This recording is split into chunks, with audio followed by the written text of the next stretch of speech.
மற்றும் ஹரியானா சட்டப்பேரவை தேர்தலுடைய முடிவுகள் அப்படிங்கிறது வெளிவந்திருக்கு. அதுல ஜம்மு காஷ்மீர்ல இந்தியா கூட்டணியும் ஹரியானால பாஜகவும் ஆட்சி அமைக்க போறாங்க. இங்க ஜம்மு காஷ்மீர்ல பாஜக அப்ப தோல்வியா அப்படின்னு பார்த்தோம்னா கிடையாது. ஆட்சி ரீதியுமாவே அவங்க வெற்றிகரமான ஒரு தோல்வி அப்படின்னா இதை எடுத்துக்கணும். கட்சி ரீதியா பார்த்தோம்னா பாஜக இந்த முறை ஜம்மு காஷ்மீர் தேர்தலில் வளர்ச்சி அடைஞ்சிருக்காங்க அப்படிங்கிறத நம்மளால பார்க்க முடியுது. இது சும்மா இல்லை, டேட்டா வைஸா நம்மளால ப்ரூஃப் பண்ணவும் முடியும். இப்போ நடந்து முடிஞ்ச ஜம்மு காஷ்மீர்ல மொத்தமாக நமக்கு தெரியும் 90 சட்டப்பேரவை தொகுதிகள் அப்படிங்கிறது அங்கே இருக்கு. அதாவது ஜம்மு காஷ்மீர்ல இதில் 46 தொகுதிகள் யார் வின் பண்றாங்களோ அவங்க பெரும்பான்மை. இதில் நியமன எம்எல்ஏக்கள் அப்படிங்கிறது இருக்காங்க. அந்த நியமன எம்எல்ஏக்கள் மொத்தமாக ஒரு 5 பேர். டோட்டலா 95 சீட் அப்படின்னு வச்சுப்போம். இது ஜம்மு காஷ்மீர்ல டோட்டலா 95 சீட்.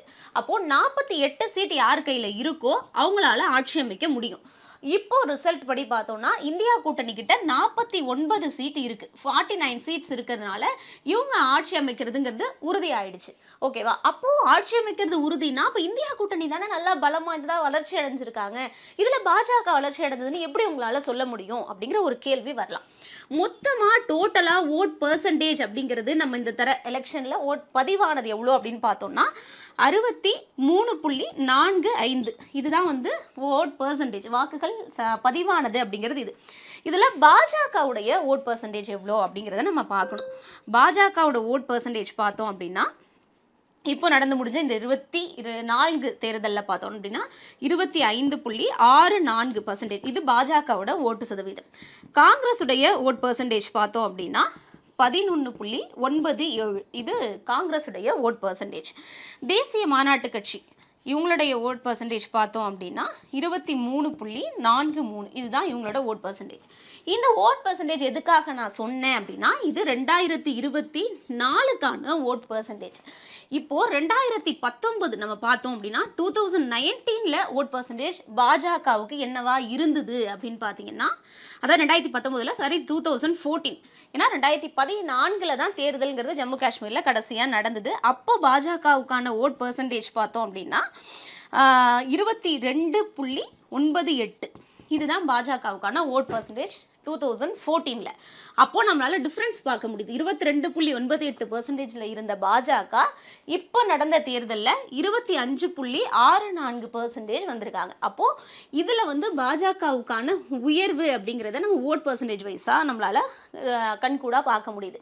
சரி, சீட்டு பார்த்தோம் அப்படின்னா மொத்தமாக வந்து 90 சீட்ஸ் இருக்குது. இதில் 49 இந்தியா கூட்டணி வின் பண்ணியிருக்கிறதா சொன்னோம். அதில் யார் யார் எத்தனை அப்படிங்கிறத நம்ம பார்த்தோம்னாலும் டோட்டல் 49. இதில் தேசிய மாநாட்டு கட்சி பார்த்தோம் அப்படின்னா 42 இடங்களை வின் பண்ணியிருக்காங்க. காங்கிரஸ் வந்து 6 இடங்களை வின் பண்ணியிருக்கிறாங்க. சிபிஎம் வந்து அவங்க கூட தான் கம்யூனிஸ்ட் வந்து போட்டி போட்டிருந்தாங்க. ஸோ சிபிஎம் ஒரு இடத்துல வந்து வின் பண்ணியிருக்காங்க. இப்படி டோட்டலாக பார்த்தோம் அப்படின்னா 49 சீட்ஸ் வந்து டேலி ஆகிடும் இந்தியா கூட்டணிக்கு. இப்போ 49 இடம் இப்படி தான் வின் பண்ணியிருக்காங்க. பாஜக தனித்து போட்டிடுறாங்க. பாஜக தனித்து போட்டிட்டு எத்தனை சீட்டில் வந்து வின் பண்ணியிருக்காங்க அப்படின்னு பார்த்தோம்னா 2024ல் பாஜக தனித்து களமிறங்கியிருக்காங்க. அவங்க வாங்கின சீட், அதாவது வின் பண்ண சீட்டு வந்து எத்தனை தொகுதி அப்படின்னா 29 தொகுதிகளில் பாஜக வின் பண்ணியிருக்காங்க. அதே 2014ல் பாஜக வின் பண்ண சீட்டு தொகுதிகளுடைய எண்ணிக்கை பார்த்தோம் அப்படின்னா 25. ஸோ தொகுதி வாரியாகவும் பாஜக உயர்ந்திருக்காங்க. 25 தொகுதிகளில் 2014ல் வின் பண்ண பாஜக 2024 29 தொகுதிகளில் வின் பண்ணியிருக்காங்க. ஸோ 4 தொகுதி வந்து எக்ஸ்ட்ராவாக வின் பண்ணியிருக்காங்க.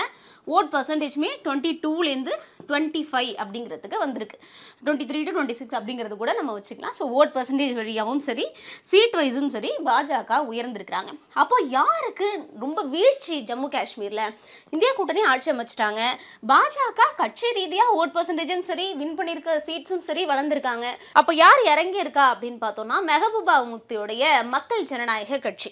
அவங்க 2014ல் வின் பண்ணியிருந்த சீட்ஸ் எத்தனை அப்படின்னா 28 இடங்கள்ல வந்து வின் பண்ணியிருந்தாங்க.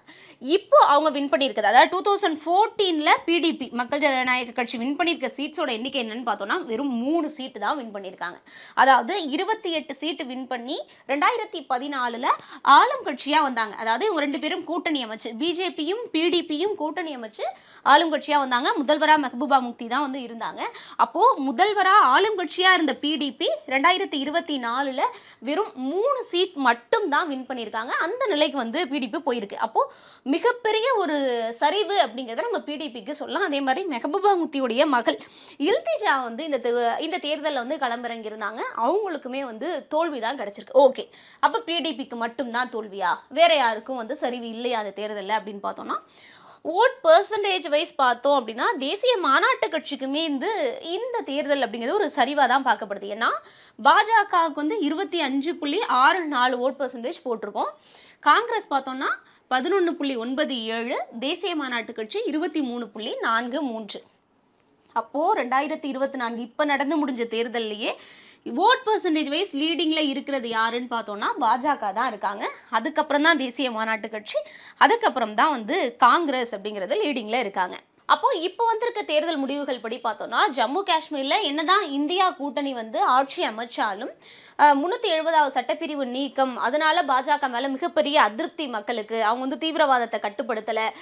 அது ஜம்மு காஷ்மீர்ல காஷ்மீர் பள்ளத்தாக்கு பகுதியில் பாஜக போட்டியிடவே இல்லை. ஜம்மு காஷ்மீரை பொறுத்த வரைக்கும் பாஜகவுக்கு அவங்களுக்கே தெரியும், அவங்களே டிக்ளரே பண்ணிட்டாங்க, பிஃபோர் எலெக்ஷனே அவங்களுக்கு தெரியும் நம்மளால இங்கே ஆட்சி அமைக்க முடியாது அப்படிங்கிறத. ஸோ ஹரியானால தான் அவங்களுடைய ஃபோக்கஸ் இருந்தது. இது வந்து இன்னும் எதிர்பாராத விஷயம் கிடையாது. ஹரியானா தான் எல்லாராலையும் எதிர்பார்க்கப்பட்டது. ஜம்மு காஷ்மீர் தேர்தல் வந்து எல்லாரையும் முன்பே கணிக்கப்பட்ட ஒரு விஷயம். இந்தியா கூட்டணி வெற்றி அப்படிங்கிறது எல்லாராலையும் சொல்லப்பட்ட ஒரு விஷயம்.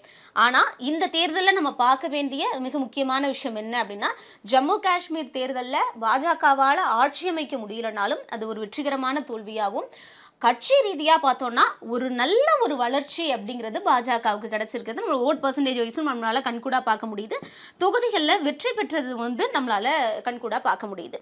ஸோ பாஜகவை பொறுத்த வரைக்கும் இன்னைக்கு நடந்த ஹரியானா அண்ட் ஜம்மு காஷ்மீர் ரெண்டுத்தையுமே வந்து அவங்க வந்து அவங்களுடைய கணக்குப்படி கட்சி ரீதியாக வளர்ச்சி அடைஞ்சிருக்காங்க அப்படிங்கிறது தான் எடுத்துக்கணும். ஏன்னா ஹரியானாலுமே இந்த முறை வந்து அவங்களுக்கு வந்து அக்னிவீர் திட்டமாக இருக்கட்டும், இல்லை மல்யுத்த வீராங்கனைகள் போராட்டமாக இருக்கட்டும், விவசாயிகள் போராட்டம், வேலையில்லா திண்டாட்டம்னு 4 ஃபேக்டர்ஸ் வந்து பெரிய அளவில் ஒர்க் ஆகும், காங்கிரஸ்க்கு கை கொடுக்கும். ஜாட் சமூக ரீதியாக பார்த்தோம்னா ஜாட் சமூகம், தலித் சமூகம் இவங்க 2 பேரும் காங்கிரஸ்க்கு தான் இருப்பாங்கன்னு இவ்வளோ ஃபேக்டர்ஸ் ஹரியானா தேர்தலில் காங்கிரஸ்க்கு சாதகமாக சொல்லப்பட்டது. ஆனால் இது எல்லாம் ஒர்க் அவுட் ஆணுச்சா அப்படிங்கிறத நம்மளே தேர்தல் முடிவுகளில் வந்து பார்த்தோம்.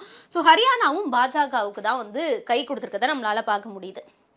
இன்னும் 2 முக்கியமான விஷயங்கள், கொஞ்சம் சுவாரஸ்யமான விஷயங்கள் அப்படின்னு கூட சொல்லலாம் ஜம்மு காஷ்மீர் தேர்தலில். அது என்ன விஷயம் அப்படின்னு பார்த்தோம்னா, ஆம் ஆத்மி கட்சி 5வது மாநிலமாக ஜம்மு காஷ்மீருக்குள்ளே வந்து போயிருக்காங்க. ஏன்னா ஒரு தேசிய கட்சியாக இது வரைக்கும் 4 மாநிலங்களில் வந்து ஆம் ஆத்மி கட்சி வந்து உள்ளே இருக்கிறாங்க. இப்போது 5வது மாநிலமாக ஜம்மு காஷ்மீருக்குள்ளே வந்து அவங்க வந்து உள்ளே வந்திருக்கிறாங்க. ஆம் ஆத்மியை சேர்ந்த மோக்ராஜ் மாலிக் வந்து தோதா தொகுதியில் வந்து களமிறங்கி இருந்தார். அவர் பெற்ற வாக்குகள் பார்த்தோம் அப்படின்னா ஆம் ஆத்மி சேர்ந்த 23,228 வாக்குகள் அப்படிங்கிறது வின் பண்ணியிருக்காரு. அவரை எதிர்த்து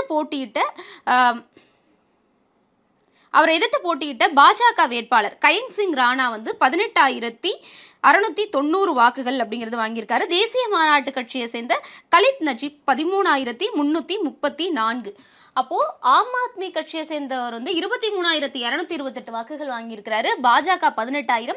இப்போ ஆளும் கட்சியா வந்திருக்க இந்தியா கூட்டணியில மெஜாரிட்டியை வாங்கியிருக்க தேசிய மாநாட்டு கட்சியை சேர்ந்த வேட்பாளர் வந்து 13,000 வாக்குகள் தான் வாங்கியிருக்காரு. ஸோ ஆம் ஆத்மி கட்சி ஒரு தேசிய கட்சியா வந்து 5வது மாநிலமா இப்போ ஜம்மு காஷ்மீருக்குள்ள கால் தடம் பதிச்சிருக்கிறாங்க.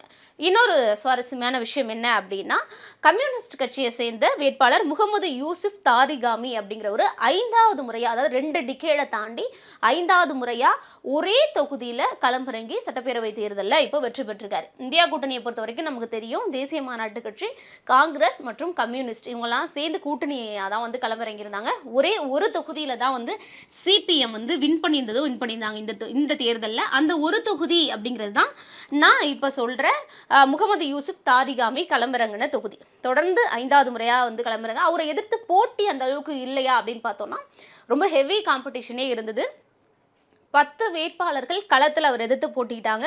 அதுலயும் நம்ம குறிப்பா சொல்லணும் அப்படின்னா ஜமாத்-இ-இஸ்லாமியை சேர்ந்த சையர் ரேசி வந்து இருந்தாரு. ஸோ சையர் ரேசியை எதிர்த்து தாரிகாமி வந்து வின் பண்ணிடுவாரா அப்படிங்கிற ஒரு சந்தேகம் இருந்தது. மிகப்பெரிய எதிர்பார்ப்பு அந்த தொகுதி மேல இருந்தது. ஏன்னா 4 முறை இருந்திருக்காரு, திரும்ப 5வது முறையா வருவாரா அப்படின்னு. ஆனா பார்த்தோம் அப்படின்னா மக்கள் ஜனநாயக கட்சியா இருக்கட்டும், சையர் ரேசியா இருக்கட்டும், இவங்க 2 பேரையும் தாண்டி அந்த களத்துல வந்து தாரிகாமி தான் வந்து வின் பண்ணாரு.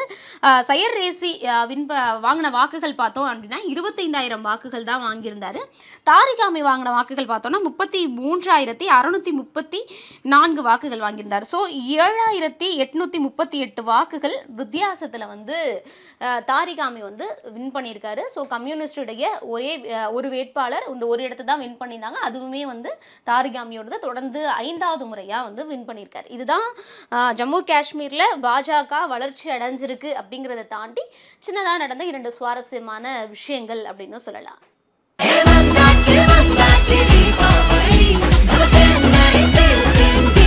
எண்ணம் போல் வண்ணங்களுடன் கொண்டாடு The Chennai Silks ஆடைகளுடன். Let the celebrations begin.